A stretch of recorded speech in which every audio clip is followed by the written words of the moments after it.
Good evening, everyone. Welcome to tonight's live webinar with Dr. Farrokh Asefzadeh. I want to start the whole thing with this sentence. It says, success once shared is success twice earned.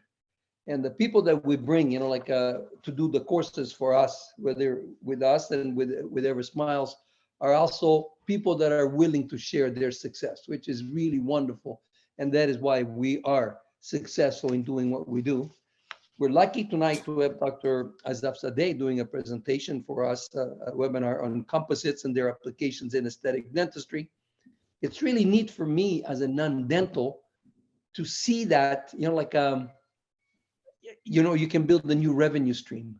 So it's a good, it was a wonderful day today, and I hope you've had a good day. But it's nice, it's cool out. It's nice to spend an evening and learn something and see if you can, motivation to get a new revenue stream for in your practice.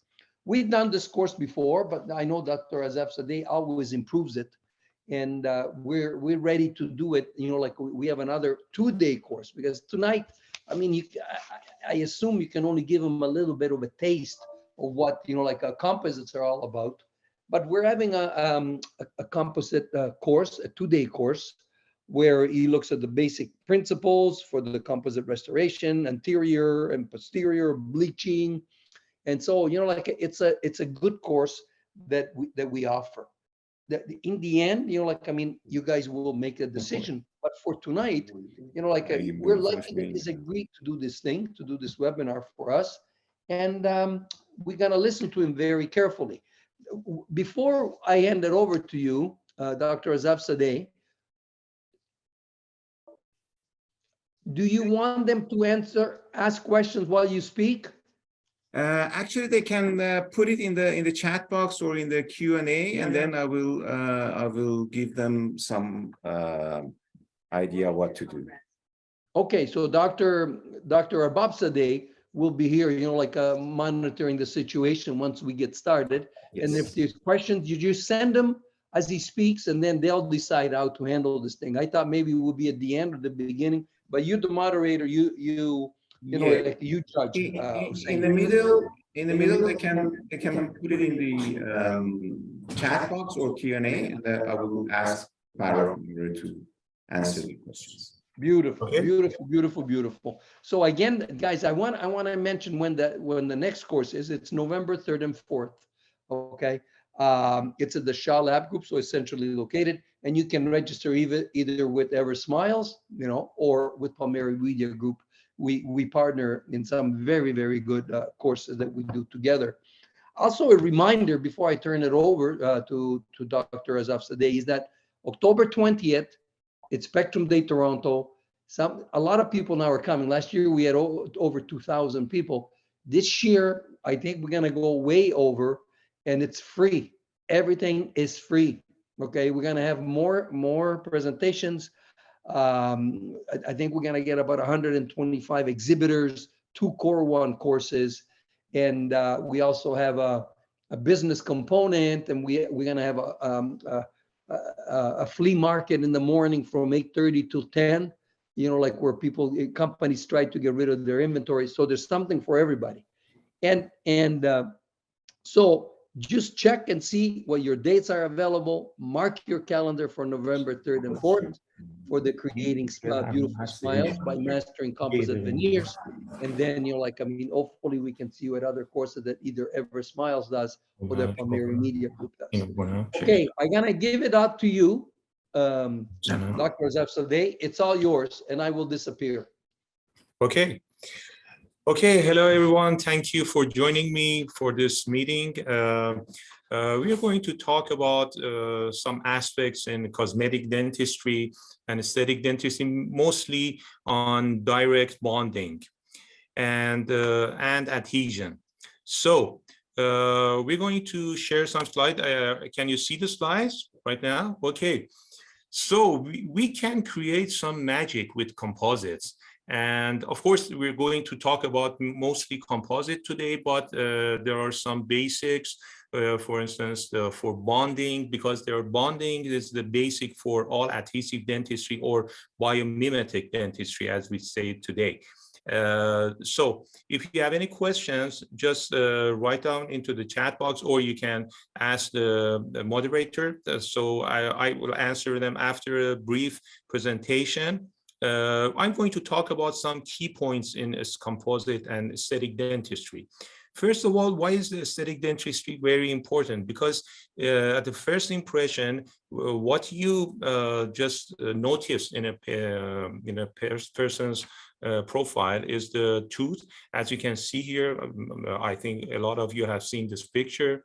But anyway, when we are talking about dentistry, we are going to talk about the basic and the aesthetic aspects of it. So, حسین جان این چرا این باطری اینطوری چیز میکنه نمیدونم. Sorry about some of the complications that we have here. And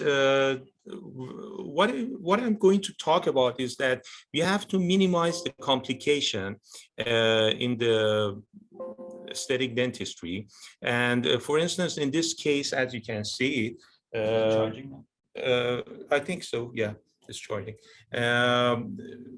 Whenever we have some problem, for instance, in these cases, when we have a very dark tooth, we can always go with the composite and just cover it up and have a very aesthetic and beautiful aesthetic result.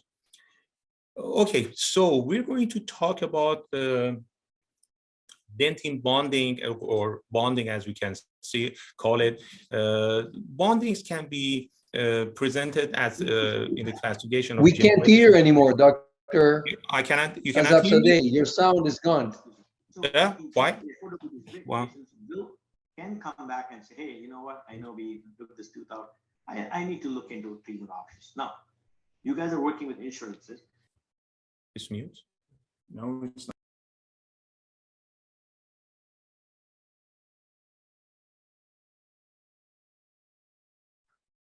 Can you hear me now? Ettore?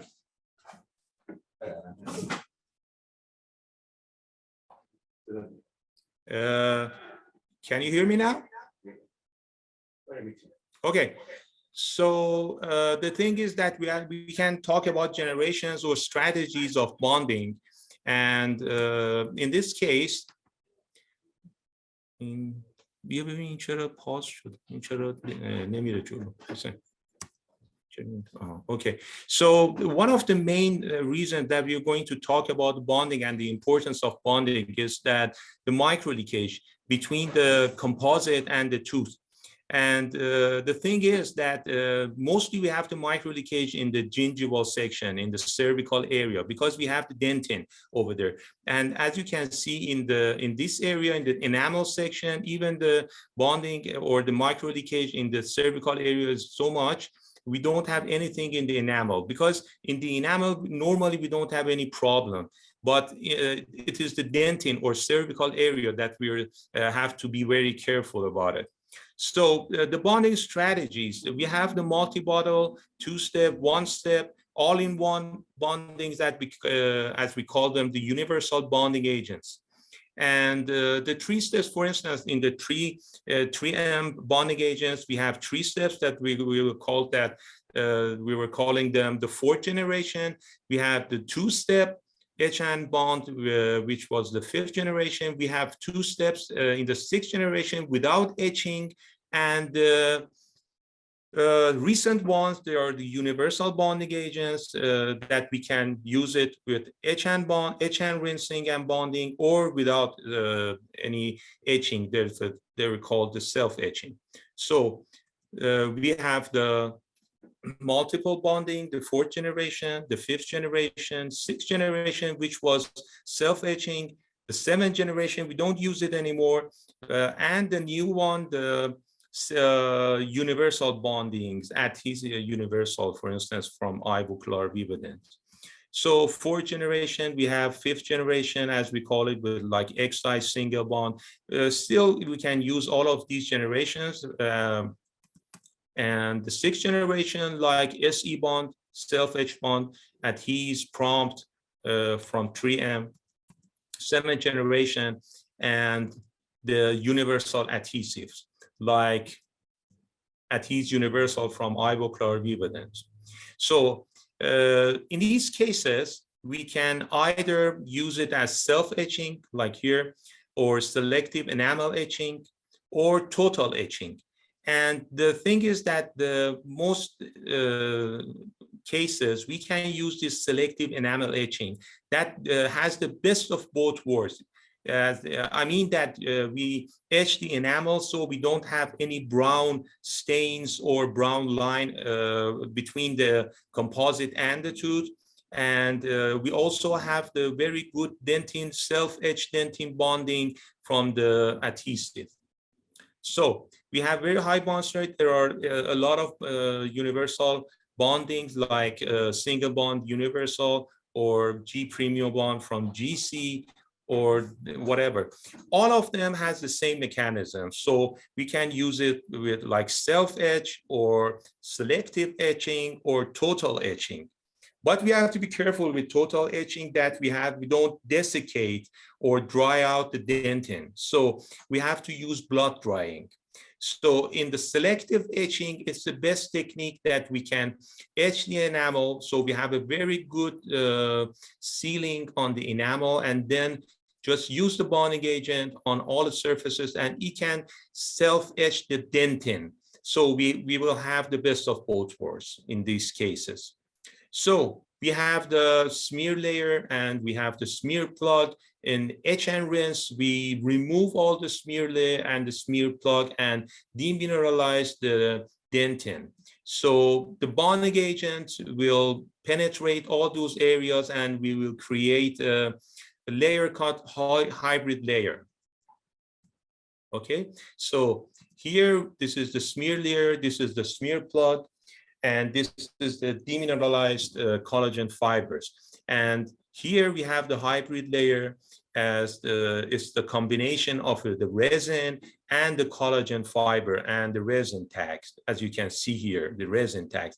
This is what we have to create the strength, the bonding strength, the strength between dentin and the composite.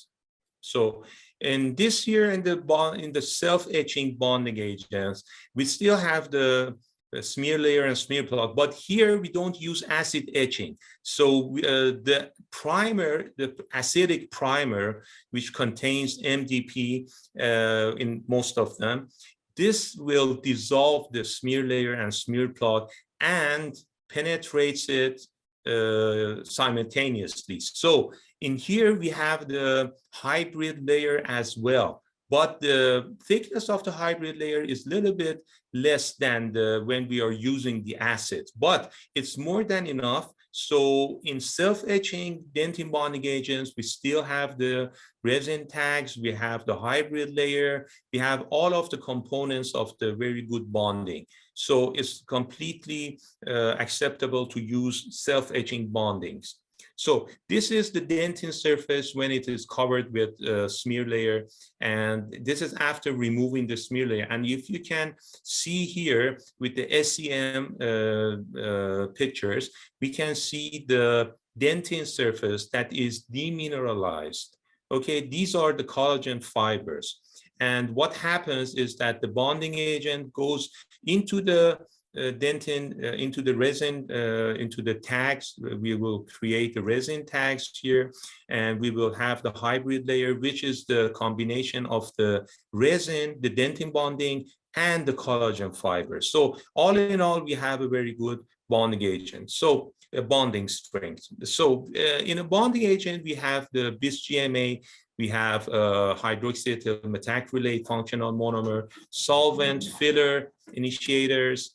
And as you can see here, we have the MDP, which is the acidic monomer, and MCAP, which is the acidic monomer. We have HEMA, which is the wetting agent, BIS-GMA, which is the basic or the hydrophobic part of the bonding with it will join the composite, it will bond to the composite. So here we have a chain reaction, chain between the tooth and the composite. This is the bonding agent. So it can also bond chemically to the calcium and the collagen of the tooth. So we have aldehyde groups, and in the aldehyde group, the bis-GMA, we have the basic D3MA is the base of the composite. HEMA is the hydrophilic component of the bonding agent. It goes into the dentinal tubules and we create the resin tags. And we have the MTP is a phosphate monomer, acidic monomer, which acts as a self-etching bonding agent. MCAP is also some acidic monomer. But all in all, we have the bonding agent. So that little bottle that you have, the universal bonding agent, has all of these components, and it has a solvent. Mostly the solvent is, some of them are acetone, some of them is alcohol and water. So, but the thing is that I'm just going to talk about the etching and bonding. When you etch the dentin, just please don't desiccate it, don't dry it out. Just block dry it with a piece of a cotton and just leave it a little bit moist so that the hydrophilic components of the bonding agent can penetrate into the etched dentin surface. So the composites are very, as we can see here, the two-colored restorative material were used in the 60s and 50s and 60s, were silica cement, acrylics, or after that in the 60s, the macrofilled composite. We had a very rough surface. And the surface was because the fillers, which is in the composite, were very large. But recently, we have very small fillers, they're called nanofillers. Most of the composites are nanofillers. So the surface can be polished to a very good luster. So in the composite, we have the bis-GMA, we have TEC-DMA, but one of the main things that I'm going to talk about is that because the bisphenol A or BPA is something that is a concern for many environmentalists today and very biochemists, it is inside the plastics, inside the composite as well. So this BPA goes into the body and it will cause a lot of different disorders, from heart disease to obesity, anxiety, maybe in some cancer. That's why they are not using this plastic bottle, or don't use the plastic bottle or leave it in the sun, because it will leach out the BPA into the water, and as you can drink it, it will goes into your body, and it has an accumulative effect. So right now we have a lot of BPA-free composites. For instance, the Venus, or from Mycerium, or the new 3M composites, ZIP 350 or stuff like that. So one of the main things is that you can look up the composite and see if it is BPA-free, then you can use it with more peace of mind. So the composite, we have the silane that bonds the composite and the resin together. And of course, we use silane in porcelain as well. So the classification of composite is the basic of the fillers mostly. And we have macro fillers, we have microfilled or nanofilled fillers, which is very, very small, and it's on the submicron and the nanofilled nanoparticle. So it's like just dust. So here we have the nanofillers. It can be nanoclusters or nanofillers. Some of these fillers, as we can see here, are very round and spherical. So they have this chameleon effect. Like today we have some composite, color composite, uni-shade composite, that they have this chameleon effect, like this new composite from Omnichroma from Tokuyama, that you can use it for several shades and it can cope with the shade of the tooth. Aside from the classification with the filler, in mind, filler size in mind. We have all-purpose composite like the composite like the Z250. We have microfill composite, which are a little bit losing their market now with the nanofill composite. We have Durafill. We have from Cosmedent, Renamel microfill, which is a very good composite, very aesthetic and very shiny. We have a condensable or compactable composite like P60. Flowable composites, most of the composite have the flowable counterparts. We have lab process composites.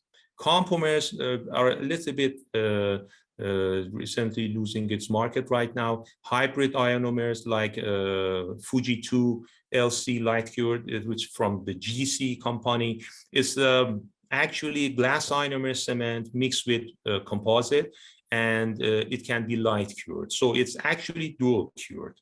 We have the other form of composite and the mix of composite and glass ionomers we have right now, and we will talk about those things. So the polymerization shrinkage, the linear polymerization shrinkage is very important because as the filler rate goes up, for instance, upward of 80% or 85%, the shrinkage becomes less and less. And that's a very good thing for us because when composites are polymerized, they shrink and they leave a gap between the tooth and the composite. And that's why we use several techniques. For instance, we use bonding agents, we use flowable composite, we use glass ionomer underneath the composite so that we can reduce this gap or reduce this micro leakage. As the slide that I showed at the beginning of the presentation, we have micro leakage between composite and the tooth structure, especially dentin in cervical area, like in class 5 or class 2 composites. And one of the things that we have to consider here is to reduce this gap, reduce this micro leakage. So we can, again, I want to emphasize, we can use good bonding agents, good then bonding techniques. We can use layering techniques in composite. We're going to talk about that. We can use some sort of dual cure composite over there, like as Visco has a new composite, it's called TerraBase. It's dual cure. We can use it for the gingival area, for the very deep cavities, and it releases fluoride and calcium and stuff like that. So it's called TerraBase. And we can use other forms of glass ionomer cement like Fuji 2 LC from GC company, or we can use other forms of glass ionomers. There is Fuji 9, or as it is called today, Equia. So we can use that for the gingival part, and that will completely reduce the micro leakage between the composite and tooth structure. That is called the sandwich technique. Okay, so we have the microfill composite. Microfill composite are more aesthetic and more is used for the covering of the labial surface of the tooth in the veneering techniques, but it has a higher polymerization shrinkage. So there are different characteristics in the composite, like water absorption, radiopacity, compressive strength, tensile strength, flexural strength, that in the posterior area, that's very important. Like for instance, for using for a class 2 cavity, we have to use some composite that is more strong, that is more steady. In the anterior area, for the labial surface, we have to use something that is more translucent, more polishable. So that's why we have to know the properties of our composites. So different composites have different characteristics. We can have different microfill composite, even the same color, but different companies or different brands.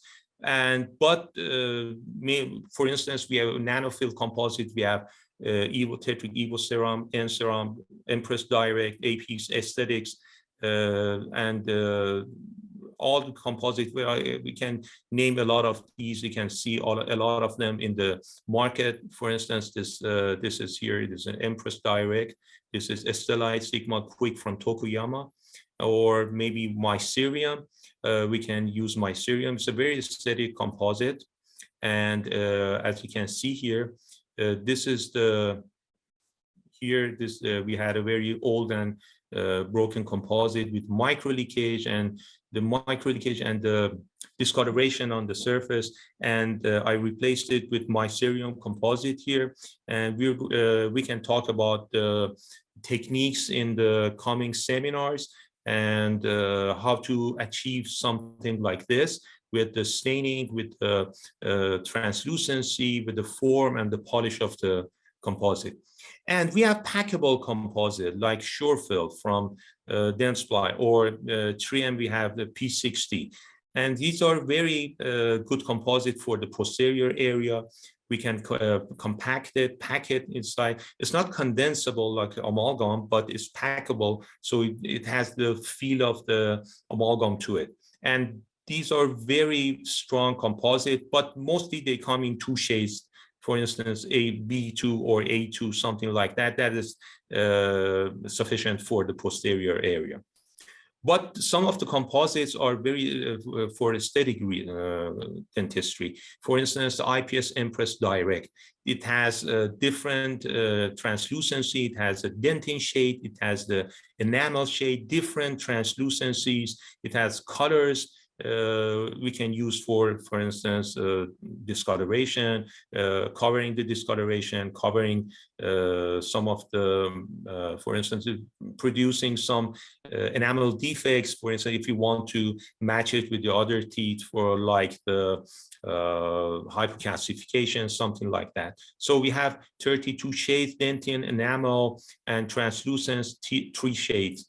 And we have the clear, we have the semi-clear. So for instance, the opal has the highest translucency in this Empress Direct, so we can use it for incisal edges to show it the translucency like this. And the other thing is that the layering techniques can be done in several ways. We have one layer technique that we can use with universal composite. If you don't want to have a very high aesthetic result, we can use just one layer of composite. That this universal composite has the translucency between the dentin and enamel, and most of them are have very good chameleon effect. So when we use them in the incisal area in one layer, we can have the good shape, the good polish, but we cannot have the incisal translucency or the effects that we need to have a very good aesthetic result. We have the 2-layer building up of the incisal edge. We can use some dentin shade and just the enamel shade, or we have the the multiple layers, and in the very high aesthetic area, when we can use the dentin, the translucent, the enamel, we can use stains, we can use all kinds of stuff there to make it look very natural. So this is a very simple restoration, where you can see the preparation we have here. You don't need that very destruction of the tooth substance tissue. We just need some bevel, and then we go ahead and place the composite, the enamel shade here, because we don't need the dentin shade here. And composite has a very good opalescent effect, and it matches very good with the rest of the tooth structure. And as you can see it with the reflected light, we can just have the very good color adaptation, like here. This is just the 1-layer enamel restoration of the tooth. So it's very nice looking, very good looking here. And we have the Tetric Prime. Actually, this is the universal composite that I was talking about. So in here, we don't need to use it for the very aesthetic cases, just the normal cases.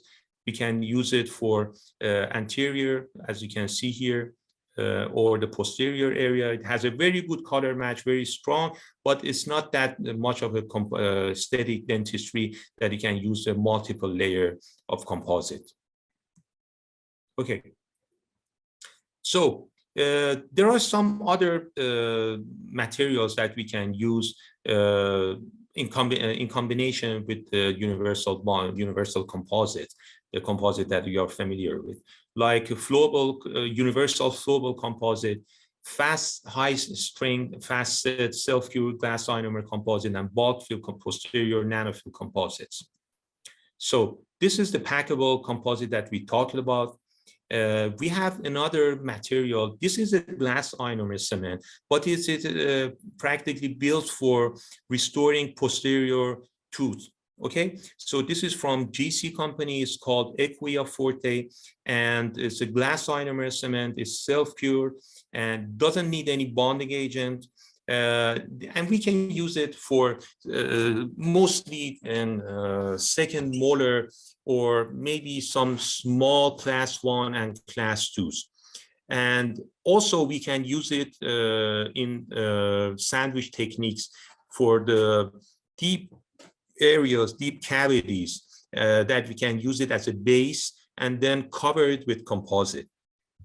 So it's very easy. It's handling is very easy. It comes in these capsules like amalgam. We put it in an amalgamator and we mix them and then inject it into the cavity. And just it takes 3 minutes to set. And then we can check the occlusion and cover it with a protective bonding agent. That's special. This comes with the set, as we can see here. This is the varnish for the Equia Forte is some sort of BSGMA and acrylic mixture, and it's light cured, and it covers the glass ionomer cement and just stops the degradation and the discoloration.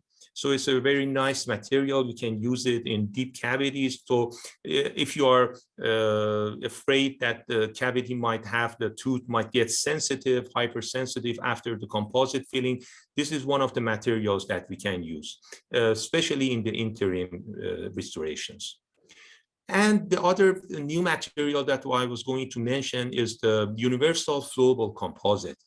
Universal flowable are a little bit different than the normal flowable composite because they have very high filler rate, and like the normal composite, but just they're just flowable and they're not packable. But the filler rate is very high, and they can be used for all sorts of restorative, restorations. From class 5 cavities to class 1, small class 2s, even small class 4s, because they have very small fillers inside, their nano fillers, and very high ratio of filler rate, weight-wise. And so, as you can see here, the flexural strain is comparable, for instance, to a lot of universal composites like Filtex Supreme or Herculite.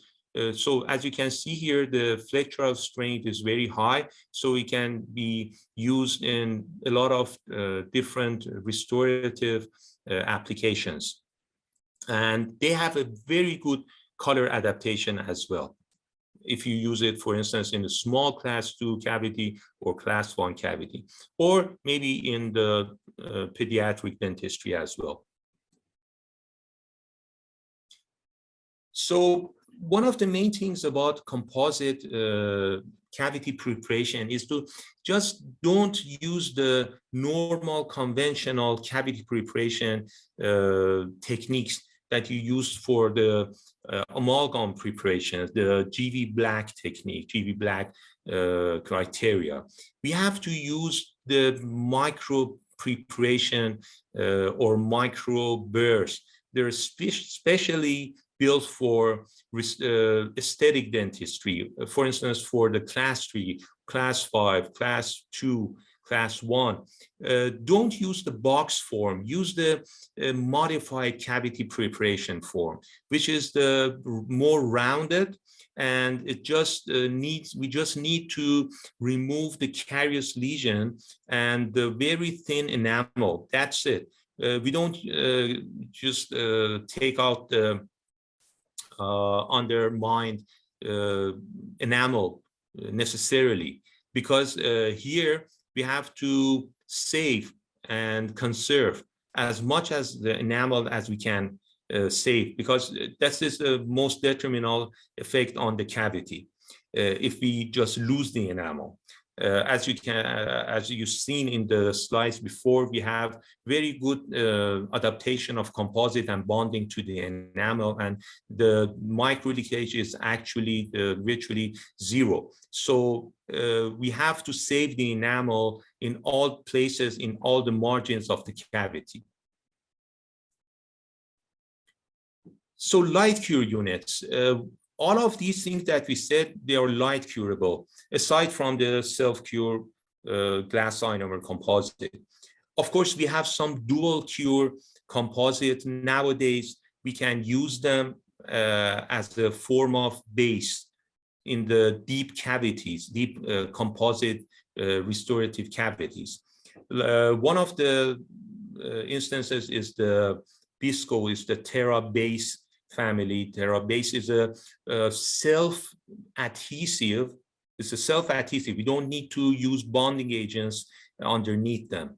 Okay, they are self-adhesive, like a glass ionomer cement, like some of the self-adhesive cements that we use in dentistry, and they are dual cured. So we can be sure that we can use it for 5-6 millimeters of depth, and we can just light cure it to start the polymerization. You know, but the polymerization will continue by itself because it's dual cured. So we can be completely sure that the resin, the base, is completely cured. All the bulk of it will cure, and it releases fluoride and it releases calcium. So it's a very special kind of material, and you can use it in posterior area, in the deep cavities, in the deep area of the dentin, or maybe the boxes, the deep area of the boxes. You can use that and cover it with normal composite, for instance, P60 or Surefill or whatever composite that you're using in the posterior area.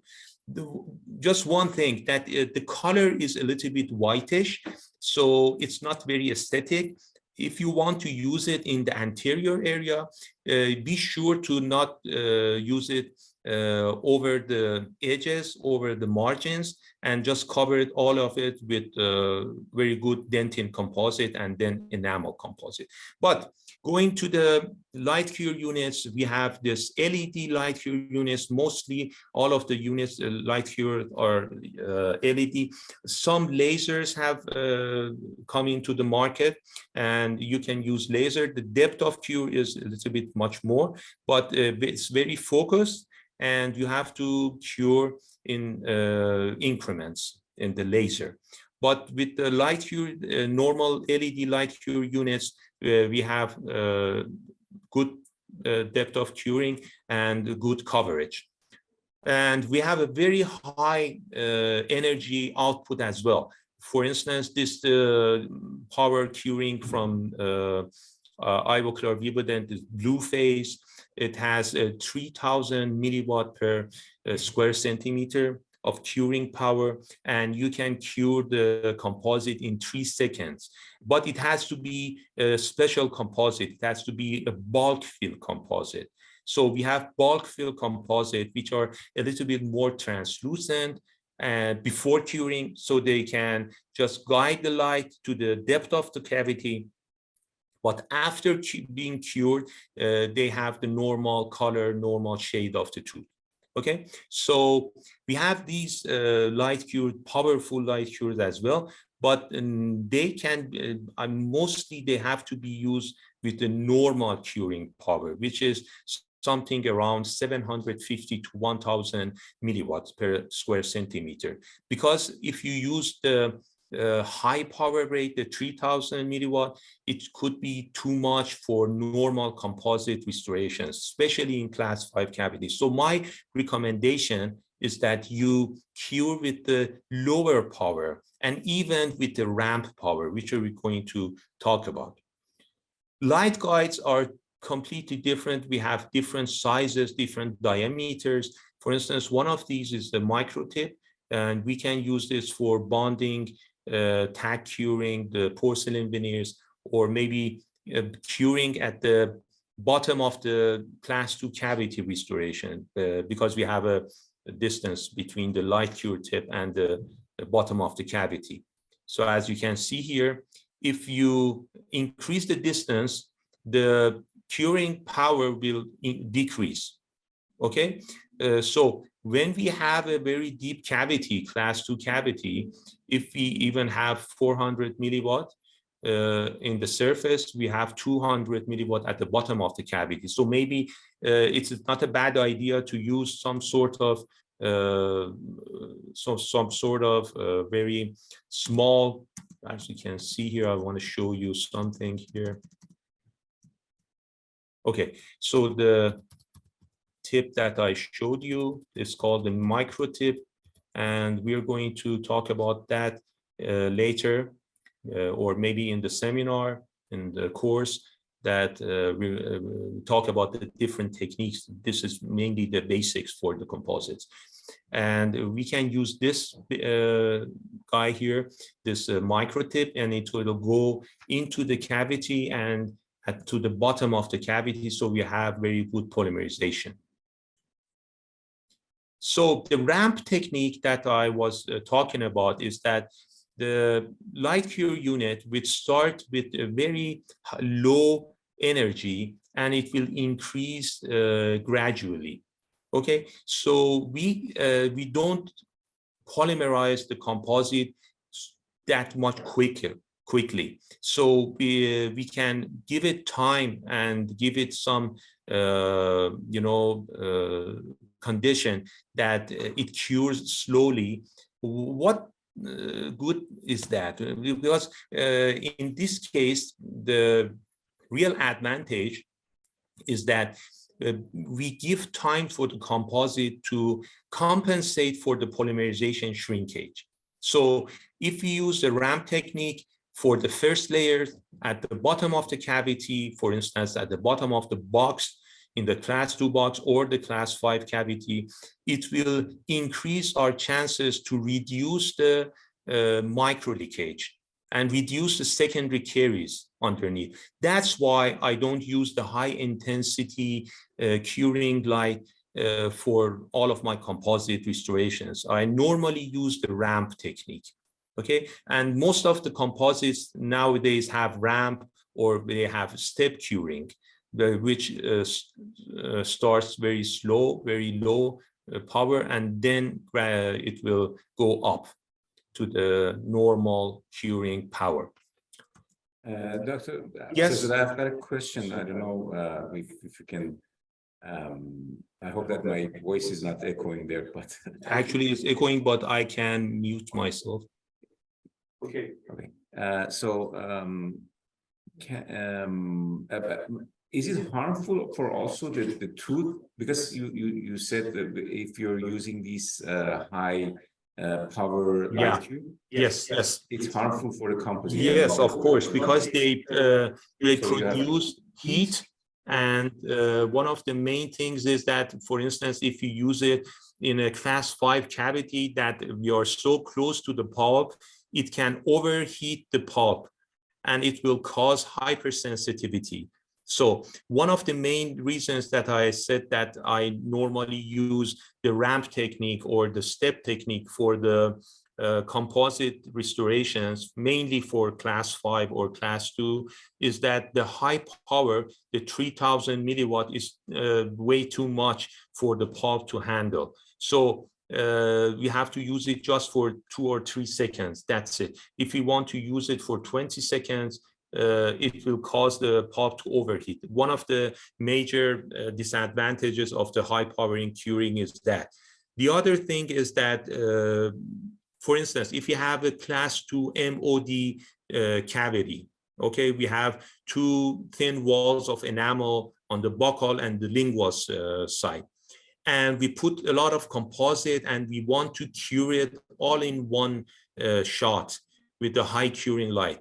The polymerization shrinkage is so much that maybe it can even make cracks in the enamel, in the buccal and the lingual wall. So that way it can damage the curing, it will damage the enamel wall. So using the high power light curing can be dangerous for the tooth also, and even it can cause major structural damage to the tooth as well.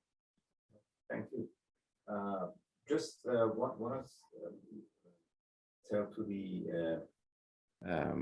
ask the attendees if they have any question, they can put it in the Q&A box, and I will ask you. But there are some questions. Can I ask them now, or Yes, you want of to course. continue on? No, you can ask them now. So the thing is, you spoke about these class 4 and class 3 cavities for preparation. Are you using the single layer just for them, or just like the when you're doing the some kind of veneer, you're doing the multiple layer or layering technique? Okay, it depends. It depends on the case.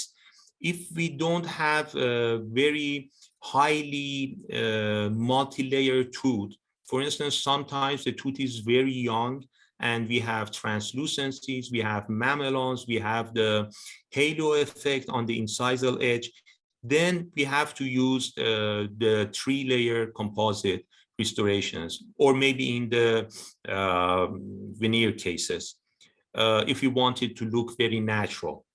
But sometimes the tooth is a middle-aged person, middle-aged patient, and it doesn't have that much translucency, that much enamel effect. So in those cases, we can use one bulk composite, but we have to be careful that the translucencies and the opacities of these composites are very different, and we have to use the composite that doesn't show off. For instance, the omnichroma composite, it has the matching chameleon effect for the shade, but the translucency is another matter, because in deep cavities, for instance, in a true and true class 3 cavity or a very large class 4 cavity, if we just use one bulk of omnichroma without blocking out the light, then it will look translucent and it will show like a grayish composite filling. So the patient will just look into the mirror and said, Doc, why the filling is, for instance, gray, or it is translucent or transparent, something like that. That's why omnichroma has 2 shades, 2 translucency. One of them is called the blocker. The other is called the enamel or the bulk composite. So in large cavities, large class 3 cavities, true and true, or large class 4 cavities, we have to use the blocker in the lingual side like a dentin shade. And then we can use the omnichroma on the buccal side. And this is the case in most composites. For instance, if we want to use 2-layer composite, okay, with the universal composites, most universal composites has the dentin shade and enamel shade. Some of them even has a opaque shade.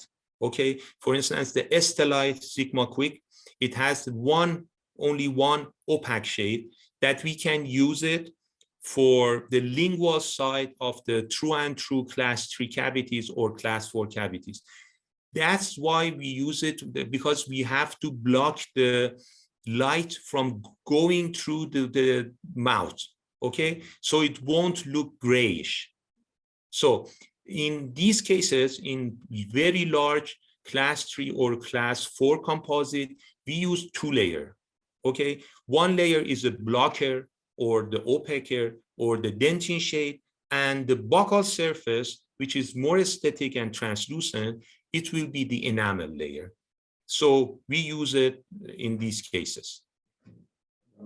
And you will talk about these things and demonstrate Yeah. things We will in the workshop. In the workshop, we are going to have a hand-on with all of these techniques: 1 layer, 2 layer, 3 layers, using the colors, using the opacers, and creating a very beautiful incisal edge in patients that we have to match the natural tooth.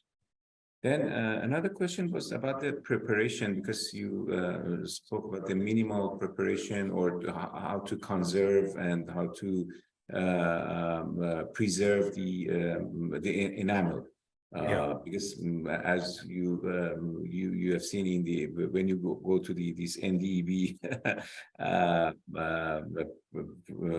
thing, if you want to do some preparation, you have to take most of the undermined enamels in order to even for composite.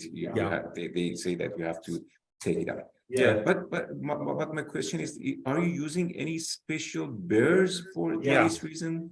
Mostly we don't use Fisher burrs. Like, for instance, when we are using a burr to prepare a cavity for amalgam, we have to use a 330 carbide burr or 256 or something like that. These are burrs suitable for amalgam preparation.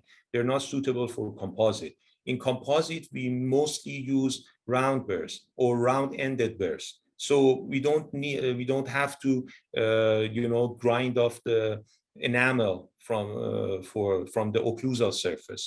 Okay, we have to go inside the cavity and just clean inside the cavity. We can leave a little bit of the undermined enamel there as well, not very thin, because we have to examine it with the tip of the explorer. If it breaks off easily, then we have to remove that.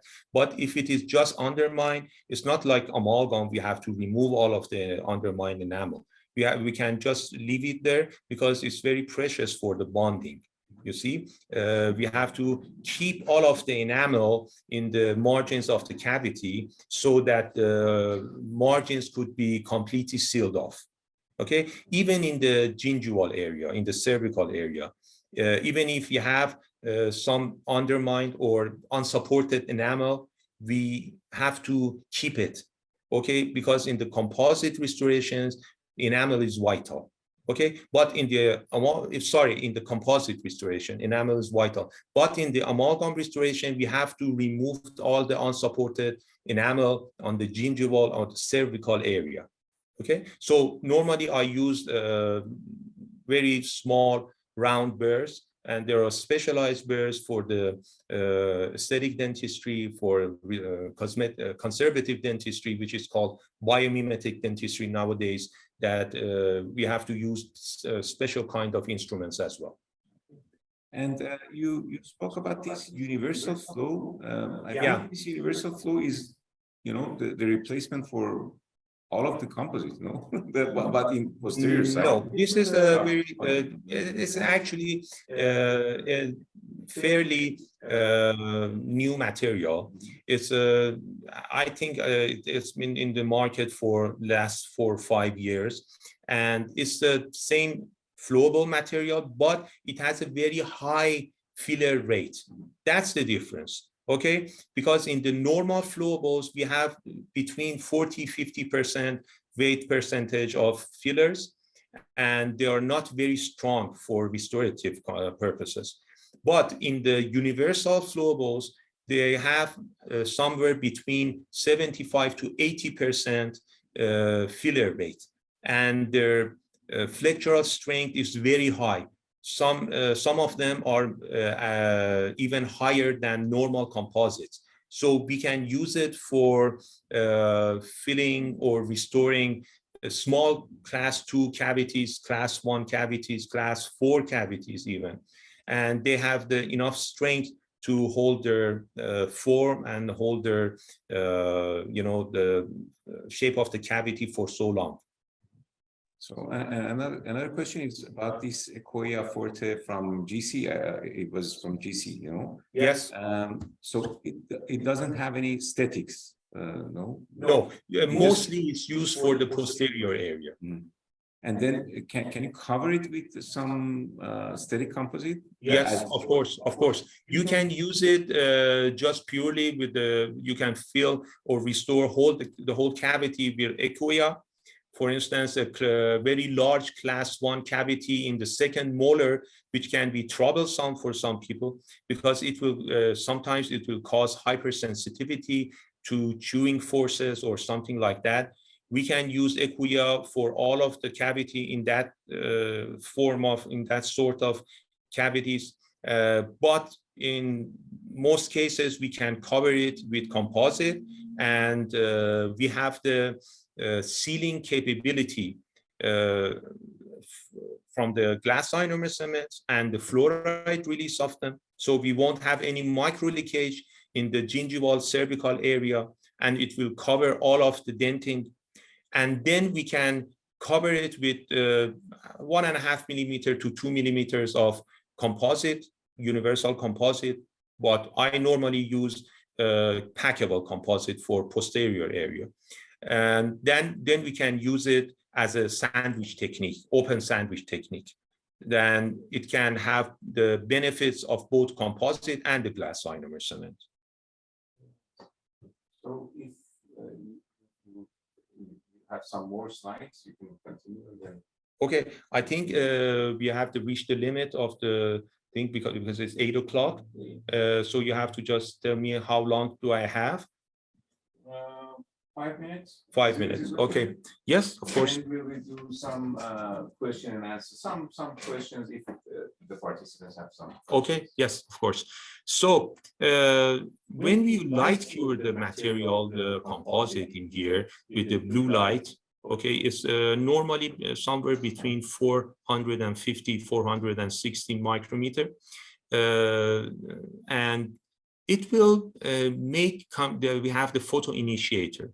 We have the free radicals, and the free radicals will cause the polymerization of the composite.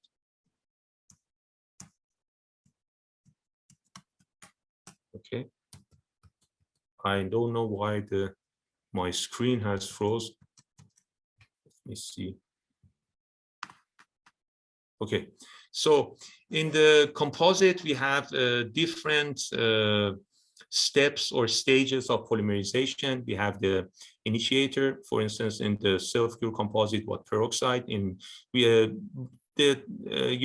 result have to be the free radicals. Okay. Sorry.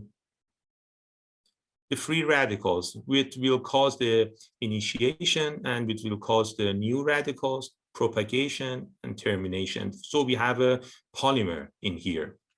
But when using polymerization light, we have to be careful because the polymerization light might go down in the aspect of the energy. For instance, we have these light meters. This is the light meter from Ivoclar Vivoden for the blue phase. And we can put the light cure here, and it will show the energy output of the light cure unit. It is, for instance, here it is 1,160 milliwatt per square centimeter. And this is one of the phases of the light curing. We have the mode that's a very high polymerization mode that is 3,000. Okay, so normally it's something around 750 to 1,000 milliwatt. But the thing is that when we are covering the surface of the tip of the light cure unit, we have to be careful because if we put a very thick barrier, it will, stop the LED light to shine through the barrier. So without the barrier, we have the 100% of the light shining through, but with barrier, it will go to something around 75%. And if we have a crease or some fold on the barrier, it will block the light. And in that area, we won't have any polymerization. So the thing that I was talking about, one of the main thing is the C factor. C factor is the bonded surface to the unbonded surface in cavities. For instance, if we have a class 1 cavity, okay, we have 5 sides. We have the buccal, lingual, mesial, distal, and the pulpal floor. So we have 5 sides that we can bond the composite to the tooth. Just one side is free. So why is this important? In this case, in the class 1 cavity, the C factor is 5 because we have 5 bonded surface and just 1 unbonded surface, okay? So in the class 1 cavity, the C factor is the highest. Why is this important? Because in here, if we, for instance, put bonding agents on all of the cavity surfaces, and then we put a bulk of composite to fill all of the cavity all together, and we polymerize it, what will happen? The polymerization shrinkage will cause the composite to bond or shrink, okay? It will shrink, and it just has one surface to compensate for the shrinkage of the composite, just one surface, because 5 of the surfaces are bonded, okay? So what will happen? It will cause stress on the bonded surface of the tooth. So it is not very favorable for the tooth. The higher the C factor goes, it's unfavorable for the tooth. So in this case, we have to use different techniques to lower the shrinkage, lower the stress of the polymerization. And what are these techniques? One of them is using layering technique. The other one is using flowable for the first layer of polymerization to act as a stress compensator.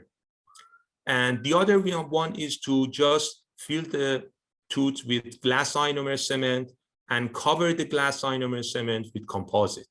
In that way, because glass ionomer cement doesn't have this problem, we can fill the tooth to the 2 millimeters of the edge of the cavity, and then we can let it cure for 3 minutes, for instance, Equia, or maybe the dual cure, light cure glass ionomer cement, and let it cure for 3 minutes. And then we can use the composite to cover it up. So we have the very good properties of the glass ionomer cement and the beauty and the strength of the composite. So the C factor is very important. You have to be careful. Which cavity has the lowest C factor is the class 4 cavity, for instance. Because in class 4 cavities, we have 1 or 2 surfaces bonded and most of the surfaces are non-bonded, okay? So in these cases, the C factor is in our side, so it's favorable for us. But in class 5 cavities, traditional class 5 cavities, and box 4 class 1 cavities, the C factor is higher. So that's why I said that when we are preparing for adhesive dentistry, we have to use the modified form. We don't use the box form. We have to use the modified form. What is the modified form? It is scoop shaped. It is not box shaped. It doesn't have very rectangle, degrees, corners, angles, and it is very, it's like a scoop. So we have to use round burrs to prepare the cavity, so it won't have the configuration of a traditional amalgam restorative cavity. So that's why one of the reasons to decrease the C factor, as you can see. So C factor is very important in this case. So we have different C factors, and it will cause enamel cracks on the class 1 cavities, and this is the crack inside the enamel, okay? And it will cause a white line in the fracture. That is because of the fracture of the enamel prisms. So be careful when you're filling class 1 cavities, especially if it has traditional, conventional configuration, cavity configuration. We have to use different techniques. We are going to talk about these techniques and practice them in the hands-on session.